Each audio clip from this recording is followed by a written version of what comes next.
जज़ाकल्लाह। कारी दाऊद मंशवी साहब से आपने कुरान पाक की तिलावत सुनी, बहुत शुक्रिया आपका, बहुत शुक्रिया। बिस्मिल्लाहिर्रहमानिर्रहीम। अस्सलाम वालेकुम। 24 न्यूज़ की इफ्तार ट्रांसमिशन के साथ मैं हूँ आपकी होस्ट फ़िज़ा अली। आप सबको रमज़ान मुबारक। नाज़रीन इकराम, अल्लाह ताला ने अपनी शाहकार तख्लीक इंसान को जिस्म और रूह से बनाया है। ये उनकी कमाल कुदरत है कि उसने हमें इस तरह बनाया और हमारी परवरिश के लिए, हमारी तक़वियत के लिए ऐसा सामान भी मुहैया किया। रोज़ा एक ऐसी इबादत है जो इंसान की नफ्सियाती तरबियत में अहम किरदार अदा करता है। उसकी जो जिस्म की बीमारियां हैं और इस तरह की कई मसाइल का जो हल है वो रोज़े में मौजूद है। तो माहिरीन ये ज़ाहिर कर चुके हैं कि रोज़ा मज़हबी इबादत के साथ साथ जिस्मानी फ़वाइद का हामिल भी है। तो जदीद तहकीक है वो ये बताती है कि सुबह से शाम तक रोज़ा रखने और भूखा प्यासा रहने में इंसान के जिस्म में बहुत सारी तब्दीलियाँ पैदा हो जाती हैं और बहुत सारी बीमारियाँ जो हैं वो ख़त्म हो जाती हैं।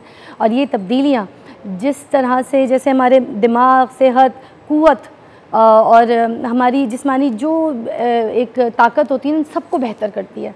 तो अल्लाह ताला ने कुरान मजीद में ये भी फरमाया कि तुम्हारे लिए रोज़ा रखना बेहतर है अगर तुम समझो। और आका अल्लाह ने ये भी बोला है कि हुज़ूर सल्लल्लाहु अलैहि वसल्लम ने फरमाया कि रोज़ा रखो तंदुरुस्त हो जाओगे। आज हमारी खूबसूरत ट्रांसमिशन का आगाज़ करते हैं और हमारे साथ बहुत अच्छे मेहमान हमारे तशरीफ़ फरमा है और इतना अच्छा काम करते हैं और इन लोगों से मिलके बहुत कुछ सीखने को मौका मिलता है। इस तरह की पर्सनैलिटीज़ हमारी कोशिश रहेगी कि हमारे प्रोग्राम में हम बुलाते रहें और उनको हम जो है मदऊ करें। हमारे साथ सबसे पहले हैं महबूब असलम लीला, DIG पंजाब पुलिस।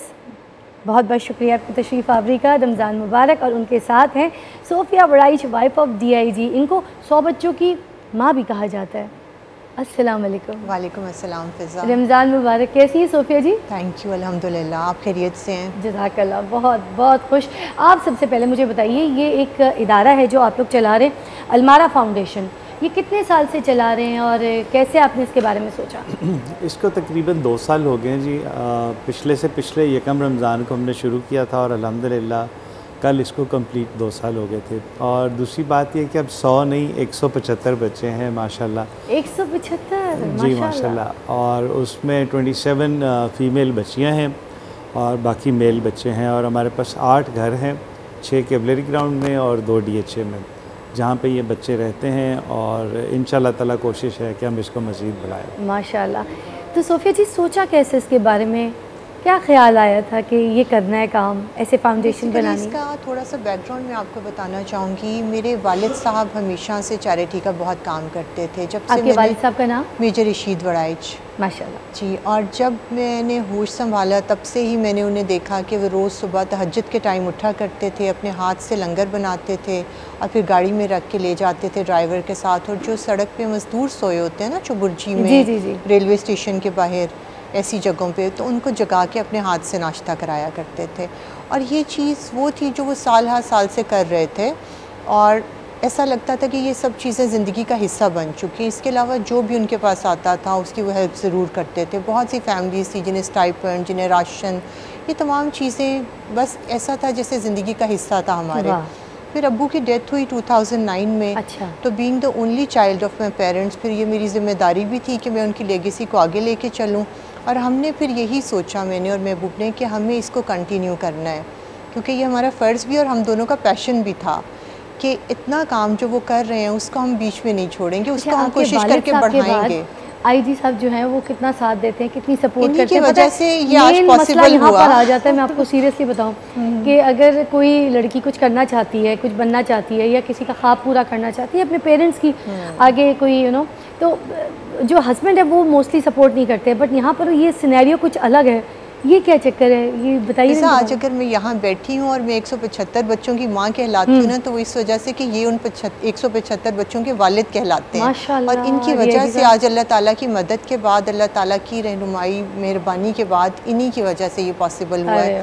क्योंकि आपको पता है इस सोसाइटी में बहुत मुश्किल है किसी भी खातून का अकेले इतना सारा कुछ करना, अगर उसके साथ उसके वालिद की, भाई की या उसके शौहर की सपोर्ट ना हो। DIG साहब मुझे बताइए कि इसका मकसद क्या था और ये कैसे बाकी फाउंडेशन से जो है मुख्तलिफ है। इसका जवाब मैं आपसे ब्रेक के बाद लूँगी। आप देखते रहिए नूर रमज़ान।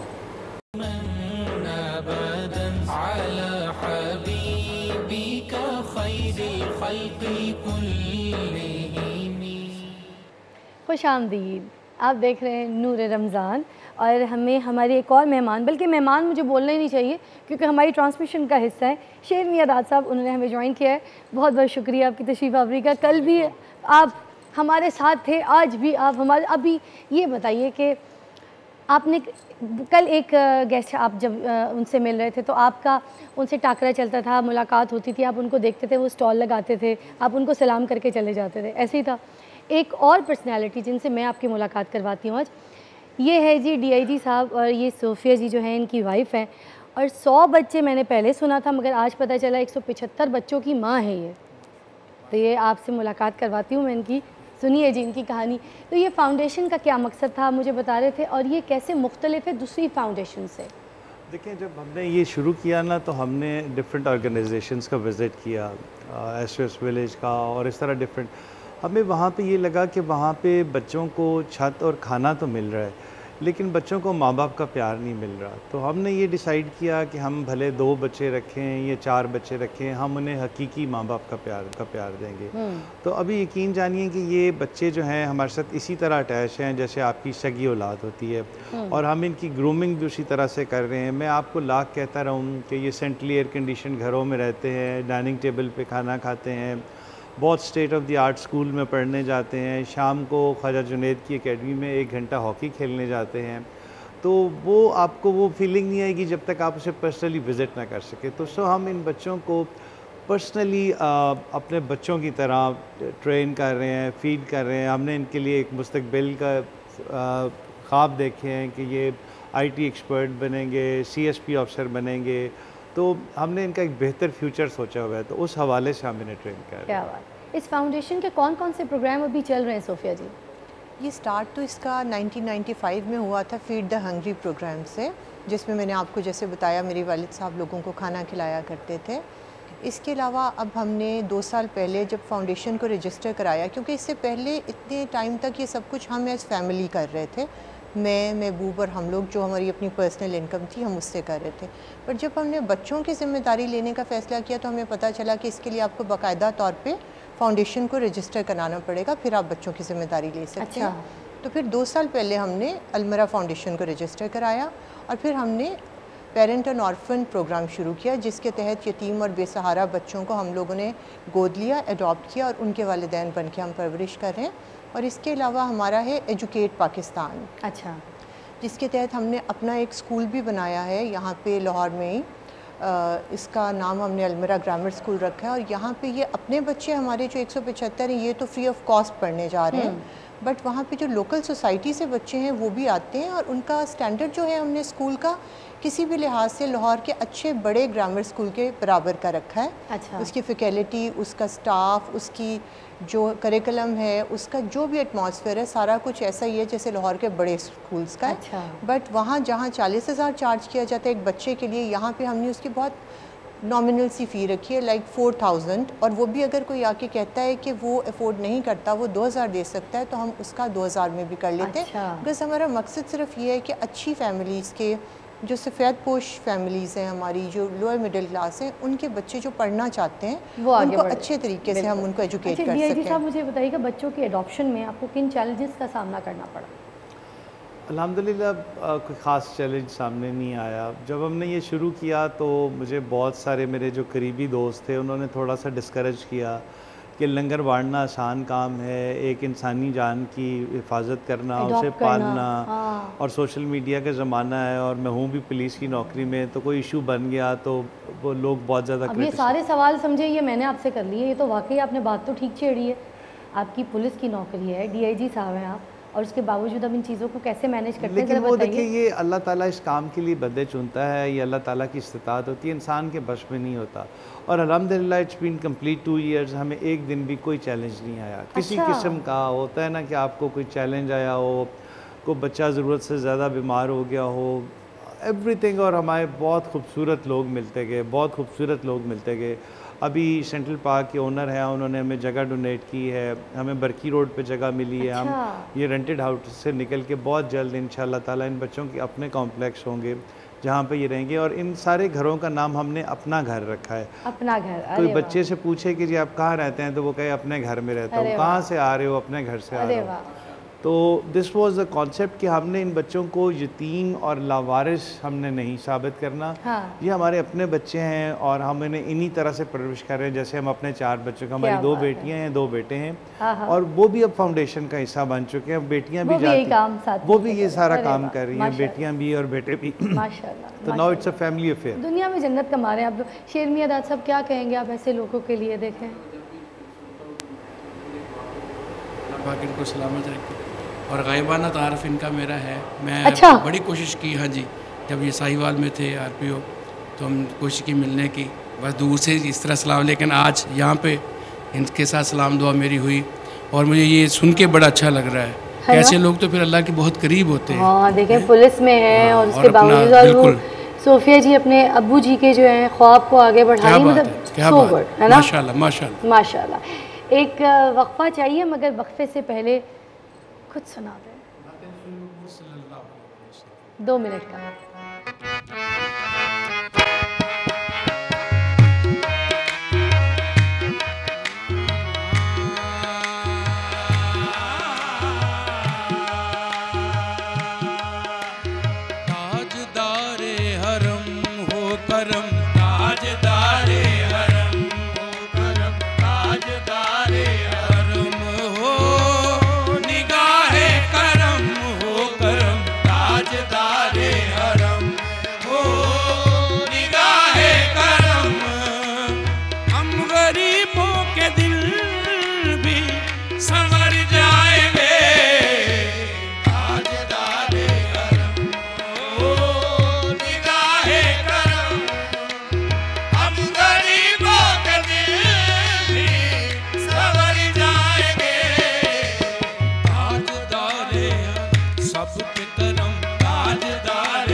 खुशामदीद, आप देख रहे हैं नूर रमज़ान।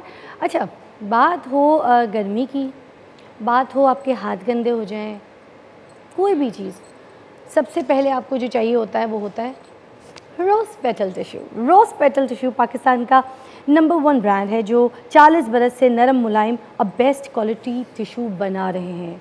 और ये इनका दावा नहीं है, ये बात सच भी है। ट्राई करके देखिए, मेरे घर में तो रोज़ पेटल आता है, आप भी इसको इस्तेमाल करके देखिए।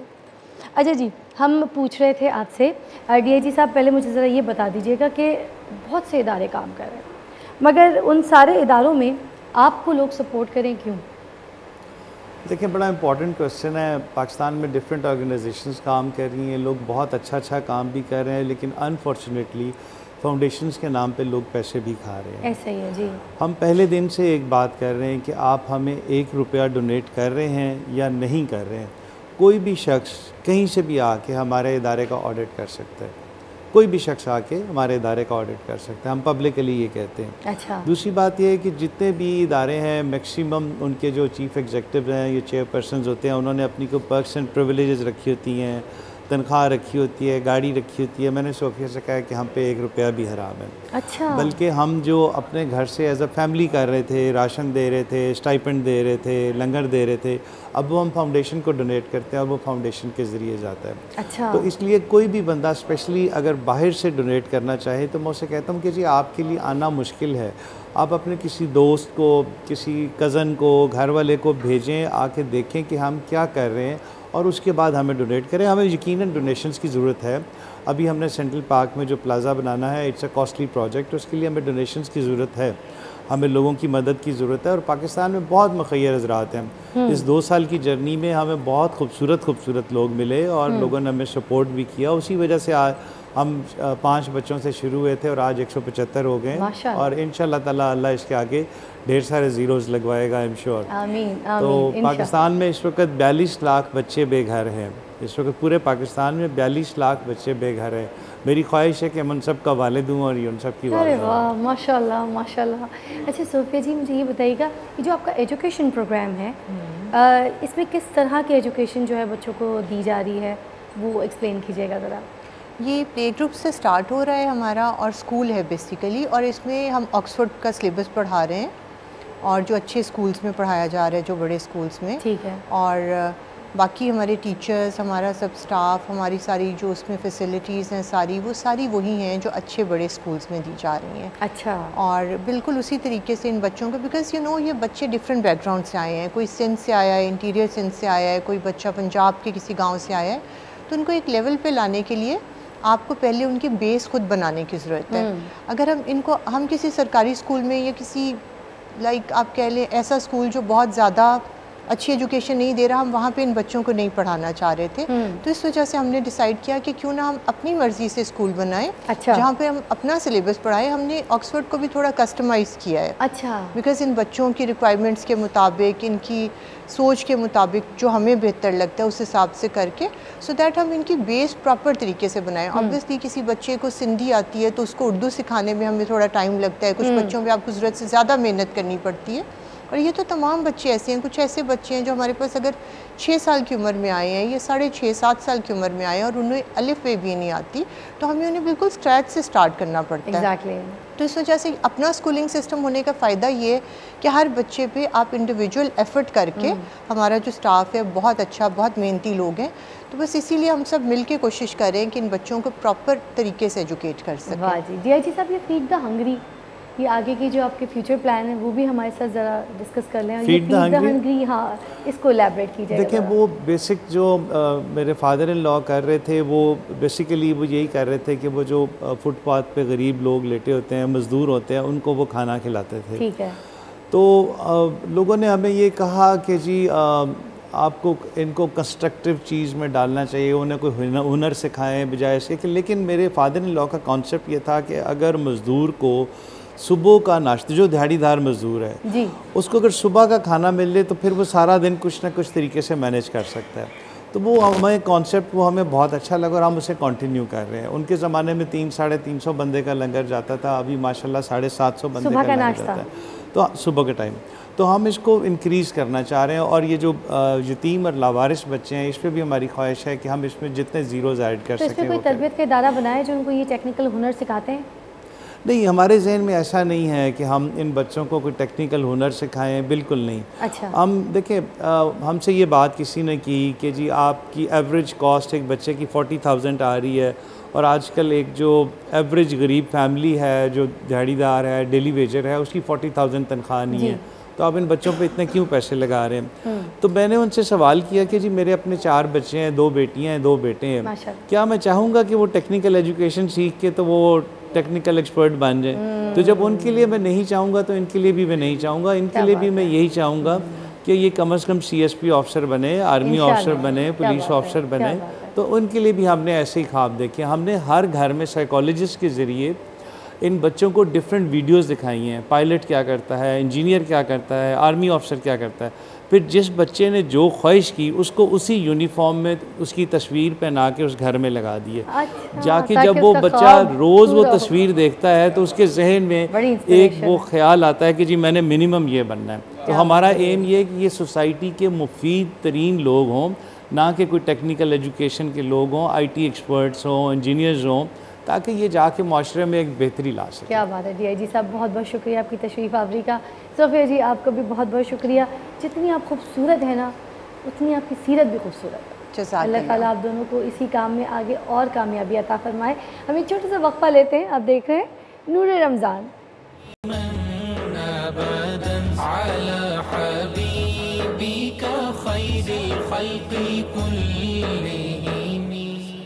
खुश आमदीद, आप देख रहे हैं नूर रमज़ान।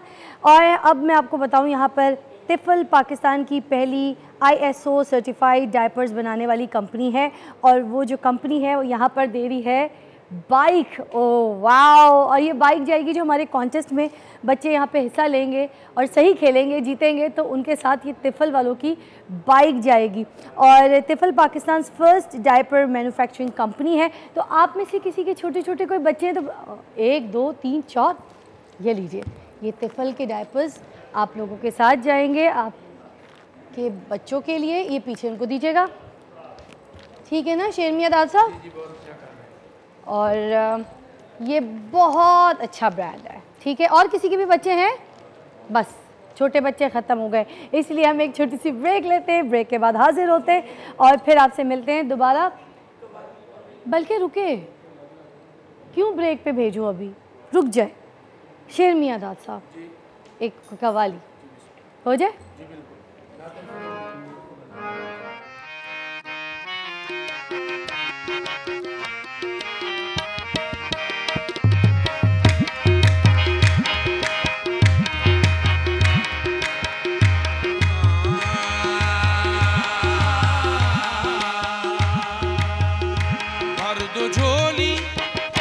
भर दो झोली मेरी या मोहम्मद, भर दो झोली मेरी या मोहम्मद, लौट कर मैं ना जाऊंगा खाली, भर दो झोली मेरी या मोहम्मद, लौट कर मैं ना जाऊंगा खाली। तुम्हारे आस्ताने से ज़माना क्या नहीं पाता, तुम्हारे आस्ताने से ज़माना क्या नहीं पाता, यहाँ से मांगने वाला कभी खाली नहीं जाता। भर दो झोली मेरी ताजदारे मदीना, भर दो झोली मेरी ताजदारे मदीना, भर दो झोली मेरी।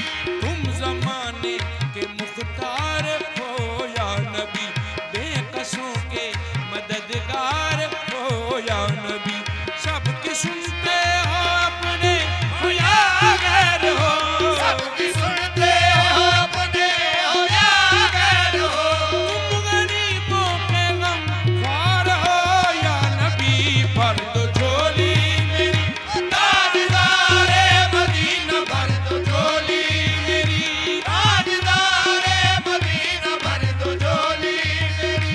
भर दो झोली मेरी या मोहम्मद, लौट कर मैं न जाऊंगा खाली, कुछ आंसू का सदका अता हो, कुछ नवाज़ों का सदका अता हो। दर पे आया हूँ बनकर सवाली, कुछ नवाज़ों का सदका अता हो, दर पे आया हूँ बनकर सवाली। जिंदगी बख्श दी बंदगी का, आबरू दीन हक की बचा ली,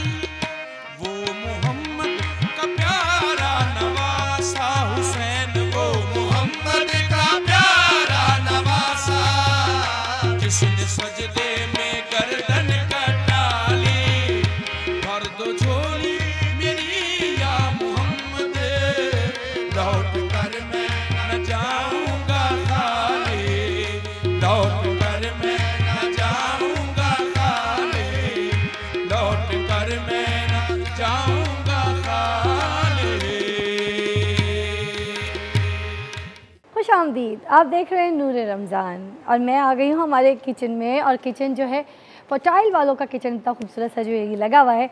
और अली मेरे साथ हैं मरहबा किचन से। कैसे है जी? अल्लाह का शुक्र, आप सुनाए? अब्बू बहुत बिजी है ना? हाँ जी। हाँ मरहबा।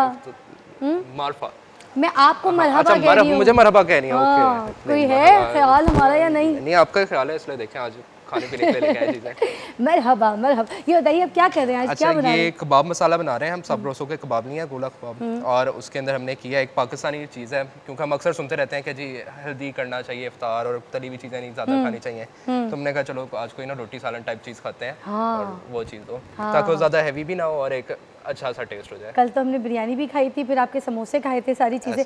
तो आपने इसमें सबरोसों की क्या डाला है बताइए दोबारा? गोला कबाब डाले हमने इसके अंदर और उसके अलावा हमने टमाटरों की ग्रेवी करके और फिर उसके बाद हमने इसे रेडी किया है पाकिस्तानी स्पाइसेस के साथ। अरे वाह।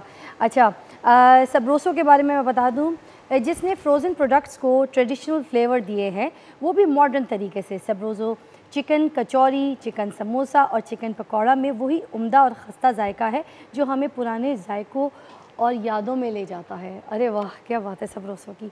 और साथ साथ ये जो कुकिंग ऑयल आपने इस्तेमाल किया है वो कश्मीर कुकिंग ऑयल आपने इस्तेमाल किया है।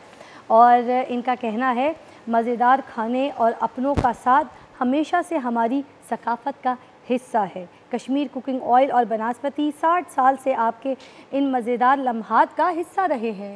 है ना जी? ऐसा ही है। चले जी आप शुरू हो जाए यहाँ पर। और ये मैं बनाऊँगी जी, ये आपके लिए। ये मैं अभी बना दूँ? फिर बना लें। बना लूँ ना मैं? चले जी मैं बना रही हूँ। ये मुझे देखे नहीं जा रहे, इतने खूबसूरत से स्ट्रॉबेरीज़ हैं यहाँ पे, प्यारे प्यारे लाल रंग के बादाम है, कार्डमन है, हमारे पास चीनी है और हमारे साथ है जामे श्री। तो हमने लेने हैं जामे श्री के 3 चम्मच, है ना जी। और हम इसको गड़ गड़ गड़ गड़ गड़ ग्राइंड करेंगे, घुमाएंगे फिराएंगे, हम इसका पूरा जो शेक है वो बनाएंगे। तो हम ले रहे हैं सबसे पहले जामे श्री के 1, 2 और ये 3। बिस्मिल्लाह। ठीक है, 3 चम्मच। उसके साथ हम लेंगे ये, अली बताइएगा कितनी स्ट्रॉबेरीज ले लूँ? इसकी हाफ डालें। हाफ ले लूँ? एग्जैक्टली।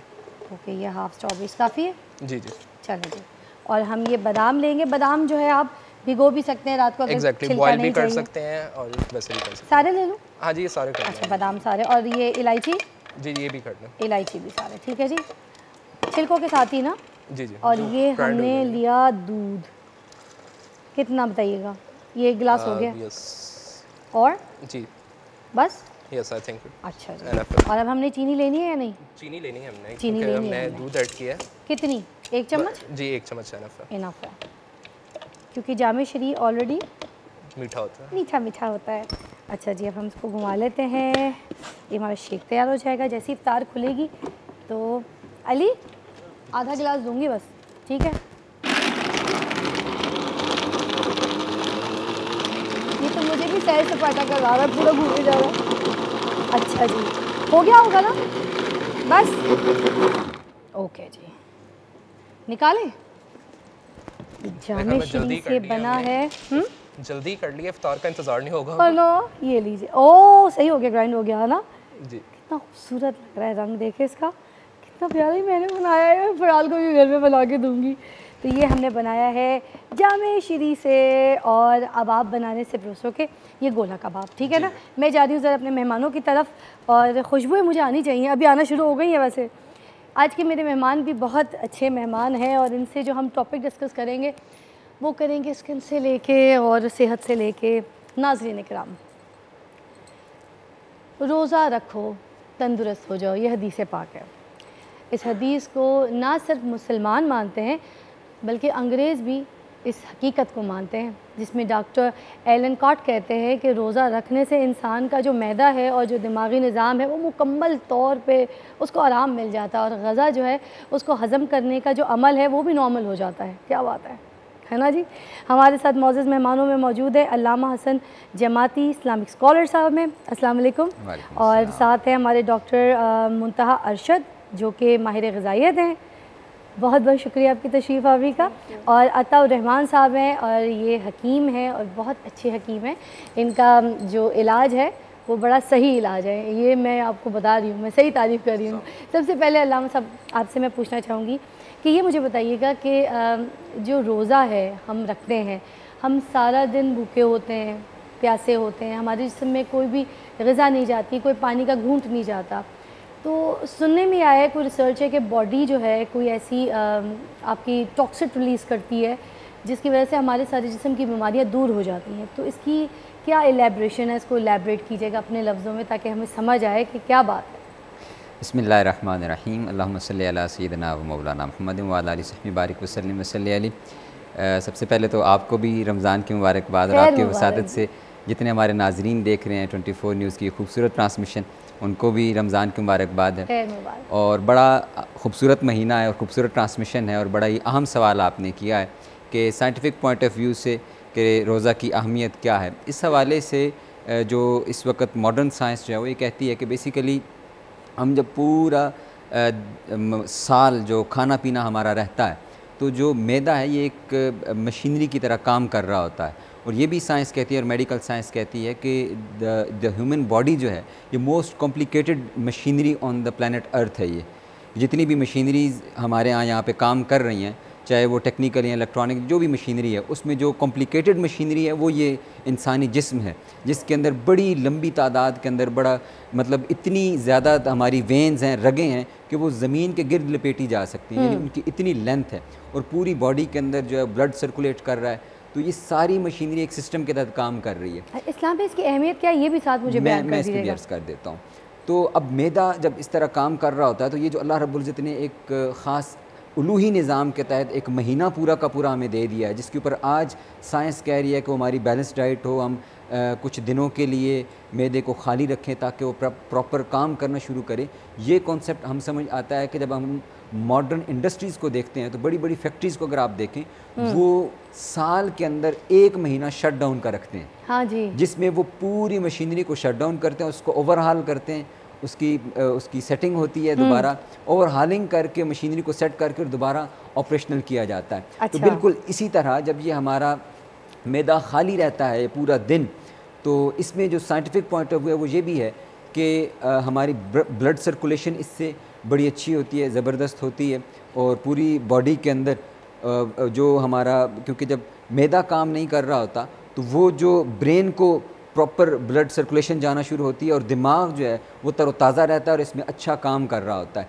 इसलिए ये इस मेडिकल पॉइंट ऑफ व्यू से रोज़ा इस हवाले से बड़ी अहमियत का हामिल है। और हम अल्लाह रब्बुल इज़्ज़त का शुक्र अदा करते हैं कि उसने हमें यही वजह है कि अगर हम करीम आका सल्लल्लाहु अलैहि वसल्लम की ज़िंदगी को देखते हैं तो आपके हयात मुबारक में हमें कसरत के साथ, मैं आगे बढ़ाते हुए कहूँगी, डॉक्टर शांति निगरानी जो हैं वो भी ये कहती हैं रोज़े के दौरान जिस्म में कोई खुराक नहीं जाती, इसलिए जिस्म में नए जहरीले मादे पैदा नहीं होते। जी बिल्कुल। तो ये इसमें यही चीज़ है कि ये जो हमारे यहाँ जो फासिल मादे पैदा हो रहे होते हैं जिस्म के अंदर, और वो जिसको हम बाद में फिर कहते हैं कि ये इसके ऊपर बेहतर रहनुमाई हमारे डॉक्टर हज़रात करेंगे कि जिसकी वजह से डायबिटीज़ हो रही होती हैं और इस तरह की ये जो मादे हैं ये बड़ी कसरत के साथ पैदा होकर ब्लड के अंदर शामिल हो रहे होते हैं। तो जब हम मैदे को एक ख़ास वक्त तक खाली रखते हैं, उससे फ़ायदा ये होता है कि ये जो लिक्विड्स हैं ये कम मिकदार में पैदा होते हैं और ब्लड के अंदर इनकी मिकदार कम होने की वजह से जो इस किस्म की बीमारियां हैं, जो डायबिटीज़ है, शुगर जो बड़ी कसरत के साथ आजकल हो रही है, और इस तरह की ब्लड की और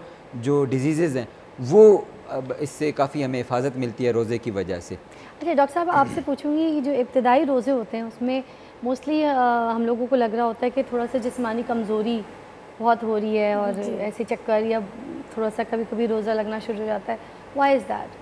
वो इस वजह से क्योंकि हमारी नॉर्मल रूटीन चल रही होती है, हम लोग कभी भी दिल किया कुछ भी खा लेते हैं, कोई स्पेसिफिक टाइम नहीं हमने रखा होता है, और जब दिल किया खा लिया। लेकिन एकदम से आपकी बॉडी शिफ्ट होती है इस इंटरमिटेंट फास्टिंग में आपकी बॉडी शिफ्ट होती है, तो ऑब्वियसली आपका कैलोरी इनटेक उससे कम हो जाता है। नॉर्मल रूटीन में आप जितनी कैलोरीज ले रहे होते हैं उससे कम आप कैलोरीज ले रहे होते हैं, ठीक है। तो आपको थोड़ा सा महसूस होता है कि आपकी एनर्जी लेवल थोड़े से डाउन चले गए हैं, और ये भी वजह होती है कि आप एक ही टाइम पे लार्ज मील ले रहे होते हैं एक साथ सहरी में, इफ्तार में इतना बड़ा लार्ज मील आप एक साथ ले रहे होते हैं, जिसको डाइजेस्ट भी तो करना है ना स्टमक ने, तो आप अपने स्टमक को ओवरलोड कर देते हैं। तो ऑब्वियसली स्टमक जब डाइजेस्ट कर रहा होता है तो एक ह्यूमन नेचर है। पहले गाड़ों में जब लोग रहते थे पुराने ज़माने में, उनकी यही होती थी कि वो खाते थे और सो जाते थे।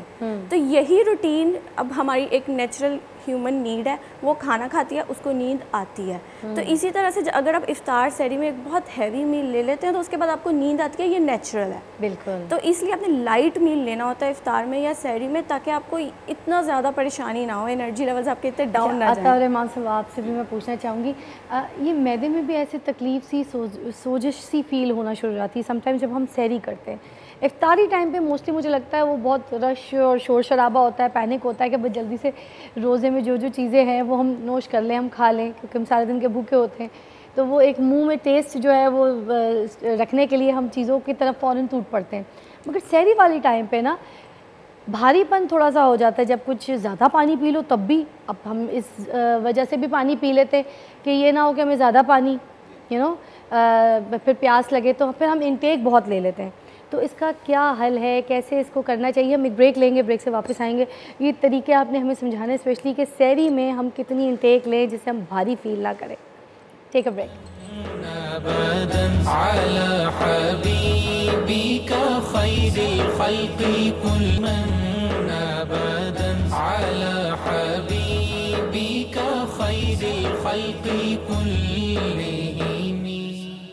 खुश आमदीद, आप देख रहे हैं नूर रमज़ान और मैं जहाँ पर खड़ी हूँ ये है Canon cooking range 3 burner metal cover double door enabled grill.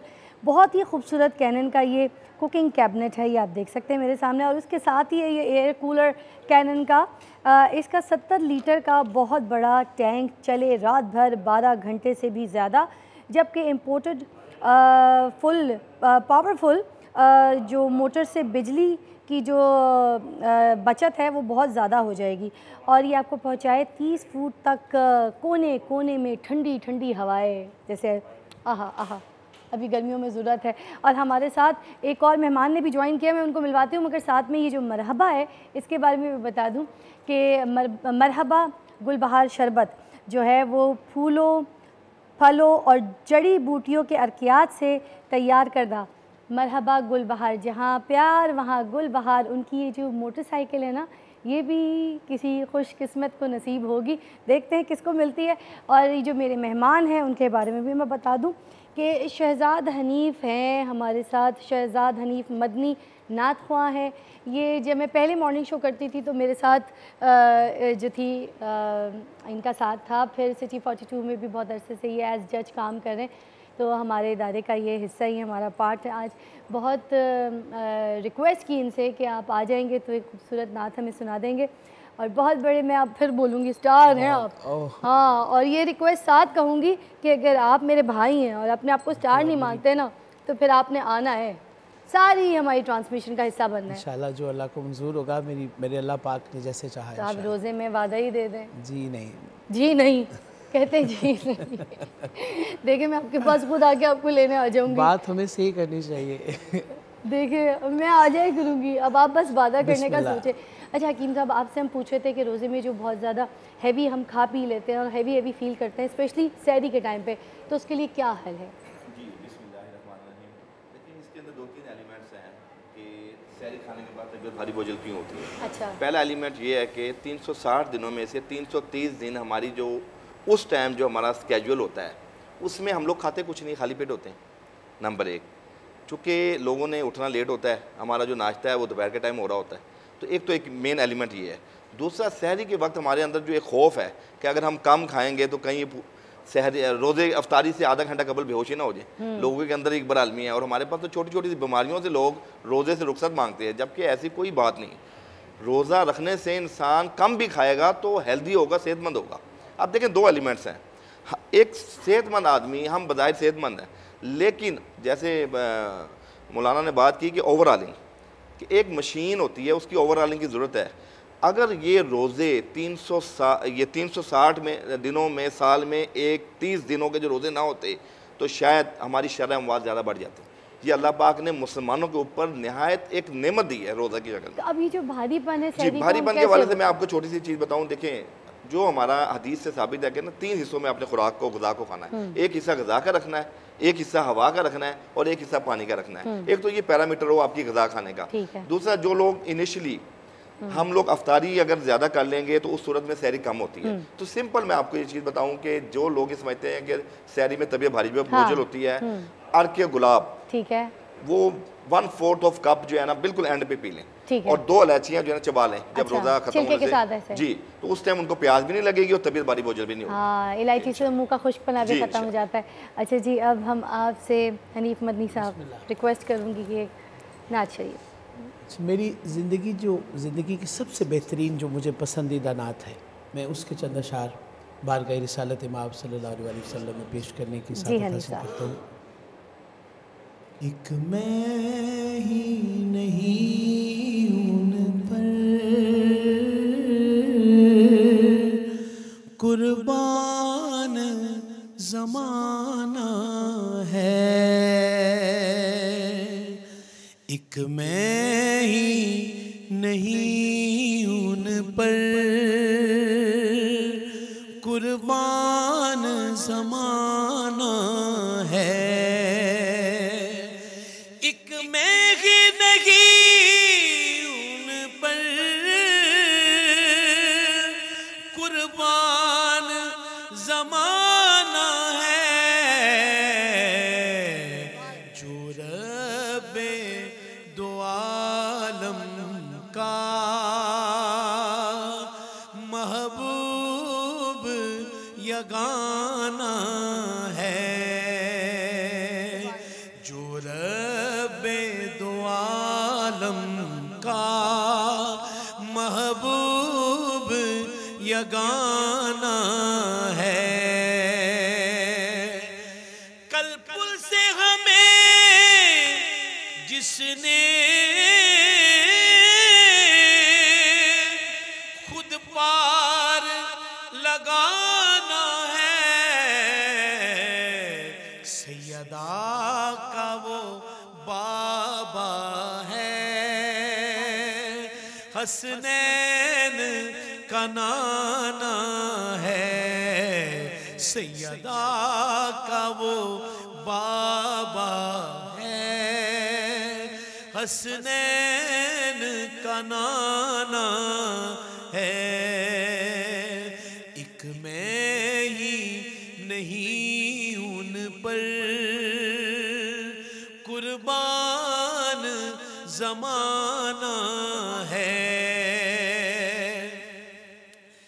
आओ दरे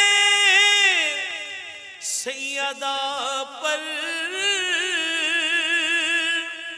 फैलाए हुए दामन,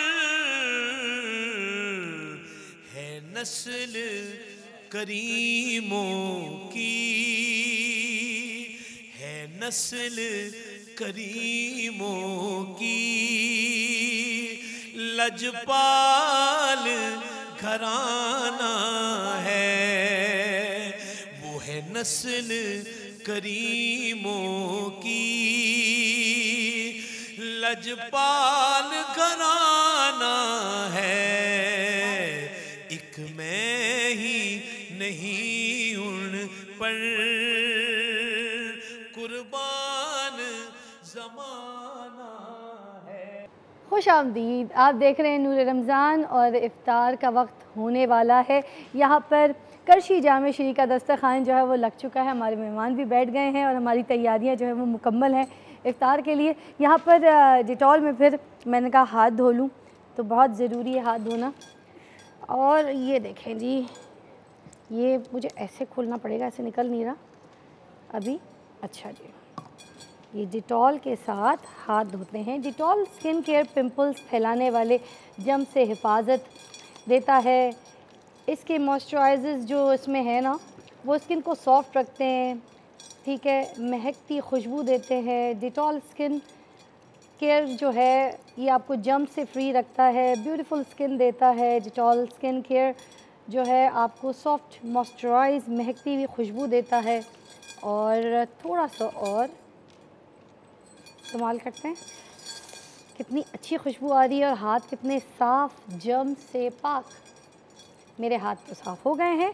आप लोग भी अपने घर में डिटॉल से अच्छी तरीके से हाथ धो लीजिए ताकि अपनी इफ्तारी खाने से पहले आपके हाथ जो है वो साफ़ सुथरे हों, ऐसे ही है। अब मैं चाहूँगी यहाँ पर कि हमारे साथ कारी साहब बैठे हैं, मदनी साहब, उनसे रिक्वेस्ट करूँगी कि प्लीज़ आज दुआ ज़रूर करवाइए इस दस्तरखान पे। अल्हम्दुलिल्लाहि रब्बिल आलमीन, अस्सलातु वस्सलामु अला हबीबिही मुहम्मदिन व अला आलिही व इतरतिही व अहले बैतिही व अज़वाजिही व ज़ुर्रियतिही व अस्हाबिही व बारिक वसल्लिम। रब्बना आतिना फ़िद दुनिया हसनतन व फ़िल आखिरति हसनतन व क़िना अज़ाबन्नार व अदखिलल जन्नतल मअल अबरार या अज़ीज़ु या गफ़्फ़ार या रब्बिल आलमीन या रब्बिल आलमीन या रब्बिल आलमीन। परवरदिगार आलम, तेरे रहमत का अशरा चल रहा है, आज दूसरा रमज़ान मुबारक है। परवरदिगार आलम, तेरी रहमत छमा छम बरस रही है। तू अपने बंदों पर करम और फजल और रहमत के दरिया खोलता जा रहा है, इज़्ज़त के दरवाज़े खोलता जा रहा है, बख्शिश के दरवाज़े खोल रहा है, माफ़ी के दरवाज़े खोल रहा है।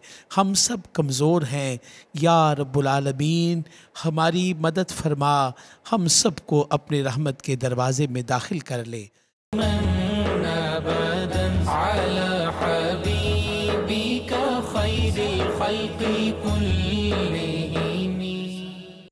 खुश आमदीद, आप देख रहे हैं नूर रमज़ान और इफ्तार हमारा लाहौर में हो चुका है। हमने बहुत पेट भर के खा लिया है। वही बात होती है, हम कहते हैं कोशिश करेंगे, ऐसा नहीं करेंगे, मगर हो ऐसे ही जाता है। अच्छा खैर, ट्रांसमिशन को आगे बढ़ाते हैं। अल्लामा साहब, मुझे ये बताइएगा, हमारे हुजूर पाक सल्लल्लाहु अलैहि वसल्लम कौन सी ऐसी ग़िज़ाएँ बहुत शौक़ से खाते थे, हमें भी बताएं। सल्लल्लाहु अलैहि वसल्लम का जो मामूल रहा है रमज़ान मुबारक के अंदर, इस्लाम का उम्मीद तौर पर जो मामूल रहा है ना ग़ज़ा खाने का, वो बहुत कम ग़ज़ा आप इस्तेमाल फरमाते रहें। उसमें खजूर का इस्तेमाल कसरत से आप सहरी में भी फरमाते हैं और इफ़्तार में भी खजूर का ही इस्तेमाल आप सहरी में भी? जी, सहरी में भी खजूर और इफ़्तार के अंदर भी खजूर ही हुज़ूर फरमाते थे। और आका सल्लल्लाहु की कोशिश ये होती थी कि हुज़ूर ताज़ा खजूर मिल जाए तो उसके साथ इफ़्तार फरमाते थे, अगर ताज़ा ना हो तो फिर जो भी खजूर मुयसर आ जाए उससे इफ़्तार फरमा लेते थे, और अगर खजूर भी ना हो तो फिर पानी के साथ सिर्फ आप इफ़्तार फरमाया करते थे। अच्छा, ये आपका रमज़ान मुबारक का मामूल है। खजूर, पानी, नमक नहीं? नमक लोग, कुछ लोग मैंने देखा नमक से भी रोज़ा खोल रहे होते हैं, अगर खजूर और इस तरह चीज़ें ना हो तो। उस हवाले से मैं समझता हूँ कि ये डॉक्टर साहब ज़्यादा बेहतर बताएंगे कि खाली पेट में नमक का इस्तेमाल जो है वो किस तरह का है, क्योंकि ये मेडिकल पॉइंट ऑफ व्यू से तो ये ज़्यादा बेहतर बता सकते हैं। लेकिन जो बेहतर अमल है वो खजूर का है, क्योंकि साइंटिफिकली भी इसको ज़्यादा देखा गया है कि ये खजूर के अंदर मीठा भी है और ताकत भी है, ये कंप्लीट ग़ज़ा है। अच्छा। तो खाली मैदा जिस कंडीशन के अंदर होता है और जो बिलखुसूस लिवर की जो कंडीशन होती है, जिगर की, उसके लिए बहुत ज़्यादा फ़ायदेमंद है खजूर। तो वो इस्तेमाल, और फिर उसके साथ पानी, क्योंकि हीट अप हो रही होती है बॉडी उस टाइम के ऊपर, तलब भी होती है जिस्म को, तो पानी का इस्तेमाल जो है वो डिहाइड्रेशन से भी बचा लेती है। ठीक है। अच्छा डॉक्टर साहब, आप मुझे बताइएगा कि खजूर के क्या फ़वाइद हैं, क्योंकि खजूर का जिक्र अभी अल्लामा साहब ने छेड़ा है, तो क्या क्या फ़वाइद है? खजूर एक ऐसी बेस्ट चीज़ है जिस पे आपको फ़ौरन से अपने ब्लड शुगर लेवल्स को नॉर्मल करने के लिए ग्लूकोज भी मिल जाएगा, फ्रुक्टोज भी मिल जाएगा, लेकिन साथ ही उसमें फ़ाइबर मौजूद होने की वजह से उसका ग्लाइसेमिक इंडेक्स लो है। ठीक है, वो एक तो आपको फ़ौरन से आपके ब्लड शुगर लेवल्स नॉर्मल कर देगा, जो भी आपको एनर्जी चाहिए वो फ़ौरन से मिल जाएगी, बट साथ ही आपको फ़ाइबर मिल जाता है जिससे आपका पेट भरता है, आपको फीलिंग ऑफ फुलनेस आती है। अक्सर हम ये फ़ील कर रहे होते हैं कि इफ़्तार से पहले बहुत ज़्यादा भूख लग रही होती है, ऐसा लग रहा होता है कि हम बहुत खा लेंगे, लेकिन जैसे ही हम इफ़्तार करते हैं और खजूर खाते हैं तो हमें फीलिंग ऑफ फुलनेस आती है। तो वो एक खजूर में फ़ाइबर भी मौजूद है जो कि आपके डाइजेशन में हेल्प करता है, आपको फीलिंग ऑफ फुलनेस देता है और ओवर ईटिंग से बचाएगा। और फ़ाइबर होने की वजह से ही खजूर में मौजूद जो ग्लूकोज है वो फ़ौरन से आपके ब्लड में एब्जॉर्ब नहीं होती, जिसकी वजह से आपके ब्लड शुगर लेवल स्पाइक नहीं करेंगे और इंसुलिन लेवल स्पाइक नहीं करेगा और आपकी सेहत बरकरार रहेगी रमज़ान में भी। क्या बात है। अच्छा हकीम साहब, आप मुझे ये बता दें, शुगर के पेशेंट जो हैं वो खजूर का इस्तेमाल कर सकते हैं, और कर सकते हैं तो किस हद तक कर सकते हैं और किस तरह? जी, शुगर के पेशेंट बिल्कुल खजूर खा सकते हैं। देखिए, दो चीज़ें होती हैं। और कौन सी खजूर खा सकते हैं? खजूरों में भी है ना, हजवा खजूर है, सफ़ेद खजूर है। जी जी, देखें, जो अरब की खजूर हैं उसमें जो मबरूम खजूर है ना, उसकी मिठास कम होती है, तो वो शुगर के मरीज़ खा सकते हैं। कौन सी खजूर? मबरूम जी। और अजवा जो है उसमें भी इतनी ज़्यादा मिठास नहीं होती, वो भी खा सकते हैं। और अच्छा। वैसे भी जितने भी शुगर के पेशेंट हैं, याद रखिएगा कि जो कुदरती मिठास है, नेचुरल, जिसके अंदर ग्लूकोजन मौजूद है, जैसे वो फलों की मिठास हो चाहे वो खजूर की मिठास हो, वो शुगर के पेशेंट के लिए बहुत कंपलसरी है। अगर मिठास शुगर के मरीज़ बिल्कुल नहीं खाएंगे तो जो बॉडी के अंदर इंसुलिन लेवल बन रहा है वो बनने वाला अमल सुस्त हो जाता है। अच्छा। तो बहुत ज़रूरी है उनके लिए कुदरती मिठास का खाएं। अच्छा, तो अच्छा, और आपने मुझे वो भी डिटेल में बताना था, जो इफ्तार के टाइम पे हम बहुत हैवी हो जाते हैं तो उसके लिए क्या करें, जो इतना सारा एक साथ हम खा रहे होते हैं। जी जी। कोई ऐसी फक्की बता दें, कोई ऐसी चीज़ बता दें कि हम खा भी लें और कुछ फक्की पानी के साथ पी लें तो बस हम बस ठीक हो जाएं। देखिए इसमें जो है ना फक्की का आजकल ये है कि चूँकि एक तो आपने प्याज का बताया था मुझे, आज मैंने बताया था, ठीक है, गुलाब का अर्क और इलायची, और अब ये वाला बता दें। बिल्कुल। अच्छा, इसमें ज़ीरा सफ़ेद और पुदीना, बरगे पुदीना, ज़ीरा सफ़ेद, और एक चीज़ इसमें जो है ना हम इसमें डाल लेते हैं, ये दो चीज़ें भी अगर आप पीस के रख लेंगे ना, पुदीना और ज़ीरा सफ़ेद, तो उससे आपका जो है ना ब्लोटिंग, गैस बनने का अमल बिल्कुल ठीक हो जाएगा। या चुटकी अजवाइन जो है ना वो खा लिया करें। क्या बात है, तो उससे भी बहुत फ़र्क पड़ जाएगा इंशाल्लाह। ठीक है हकीम साहब। अल्लाह साहब मुझे बताइएगा, सहरी में ताख़ीर और इफ्तारी में जल्दी करने का ये क्या तरीका है जो लोग कर रहे होते हैं, इसमें हिकमत क्या है ये बताइएगा।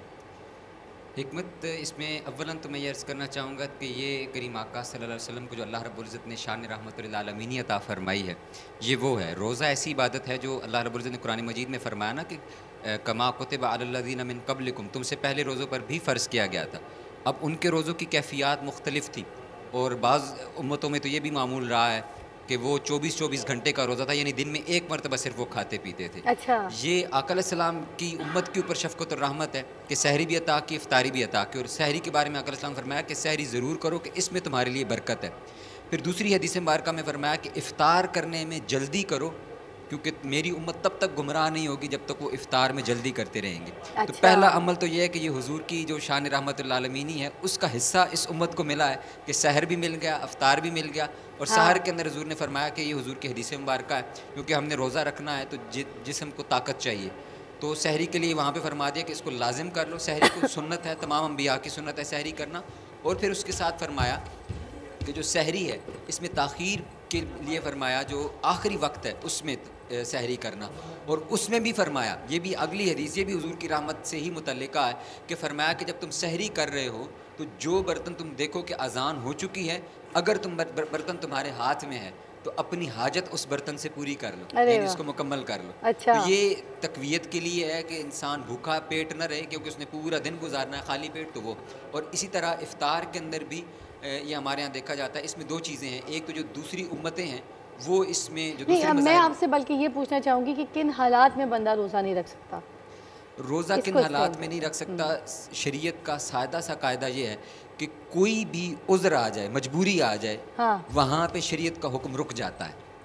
सिंपल, जैसे कोई मर्ज़ है, उसको लगता है कि मर्ज़ बढ़ जाएगा, कमज़ोरी ज़्यादा लायक हो जाएगी, तो मरीज़ जो है वो कुरान मजीद में जिस तरह है कि मर्ज़ की वजह से वो रोज़ा नहीं रख सकता। सफ़र है और सफ़र ऐसा दुशवार गुजार है, लंबा सफ़र है, वैसे सफ़र जो भी है, ठीक है, जिसमें नमाज हम कसर पढ़ते हैं, उसी सफ़र के अंदर रोज़े की कज़ा की भी इजाज़त है। अच्छा। लेकिन अगर हमें उससे तकलीफ़ नहीं पहुंचती, जैसे आजकल के दौर के अंदर हम एयर कंडीशन व्हीकल्स के अंदर सफ़र कर रहे हैं, ट्रैवल कर रहे हैं, तो हमें कोई ज़्यादा परेशानी नहीं होनी, तो उसके अंदर बेहतर है कि हम रख लें, क्योंकि हमने उसकी बाद में कज़ा तो करनी ही है, बाहर सूरत उसके मुतबादिल रोज़ा रखना ही है। तो बीमारी की सूरत के अंदर, सफ़र की सूरत के अंदर जो ऐसे उज़्र हैं, मजबूरी आ जाए, तो उस सूरत में हम रोज़ा जो है वो रुखसत मिलती है, हम रोज़ा छोड़ सकते हैं। और मेडिकल क्या कहता है इस बारे में कि कौन से ऐसे लोग हैं जो जब रोज़े का नागा करते हैं अपनी सेहत के हिसाब से, तो वो कौन से ऐसे इश्यूज़ हैं जिसकी वजह से वो नहीं रख सकते, जैसे हेल्थ वाइज किसी को बहुत ज़्यादा प्यास लगती हो, शुगर या ब्लड प्रेशर बढ़ा हो, इस तरह की कुछ आप हमें एग्जांपल्स दे दीजिए। नहीं, अगर आप अब देखिए हमारे सोसाइटी में अब ब्लड प्रेशर का मसला है या शुगर का मसला है, तो उनको लगता है कि हम भूखे नहीं रह सकते, हमारा शुगर लेवल डाउन चला जाएगा, लेकिन ऐसा नहीं होता है। अगर आप अपने मील्स को बैलेंस्ड लेकर चलें, सहरी में, इफ्तार में, उसके बाद डिनर अपना प्रॉपर करें, अपने कार्ब्स को आप पूरे दिन में इक्वली डिवाइड करें, तो आपको पूरे दिन में फास्टिंग स्टेट में कोई मसला नहीं आएगा, आपका कोई शुगर लेवल्स ड्रॉप नहीं होंगे। साथ में आप अपनी एक्सरसाइज, अपनी वॉक रूटीन के अकॉर्डिंग अपने मील्स को मैनेज करें। थैंक यू सो मच आप सबका, आपकी तशरीफ़ आवरी का। हमारे साथ आयशा अकबर है, नातख़्वा हैं, आपसे रिक्वेस्ट करूँगी नाते मकबूल रसूल। तुम्हारे आस्ताने से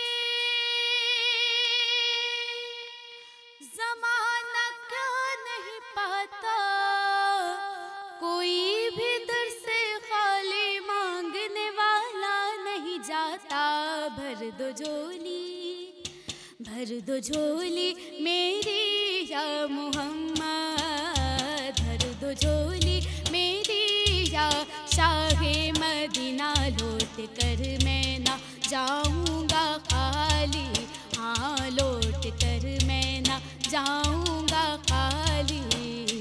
कुछ नवासों का, कुछ नवासों का सदका आता हो, कुछ नवासों का सदका आता हो। दर पे आया हूँ बनकर सवाली, हाँ दर पे आया हूँ बनकर सवाली। आप ज़माने के मुख्तार हो या नबी, आप ज़माने के मुख्तार हैं या नबी, बेकसों के मददगार हैं या नबी। सबकी सुनते हैं अपने हो या गैर हो, सबकी सुनते हैं अपने हो या गैर हो। आप गरीबों के गमखार हैं या नबी, भर दो झोली, भर दो झोली मेरी या शाहे मदीना, लौट कर मैं ना जाऊँगा खाली। बंदगी तो में भर डाले आंसू, सिल दिए मैंने दर्दों को दिल में, हाँ सिल दिए मैंने दर्दों को दिल में। बंदगी तो में भर डाले आंसू, सिल दिए मैंने दर्दों को दिल में, हाँ सिल दिए मैंने दर्दों को दिल में। जब तलक तू बना देना बिगड़ी, जब तलक तू बना देना बिगड़ी। दर से तेरे ना जाए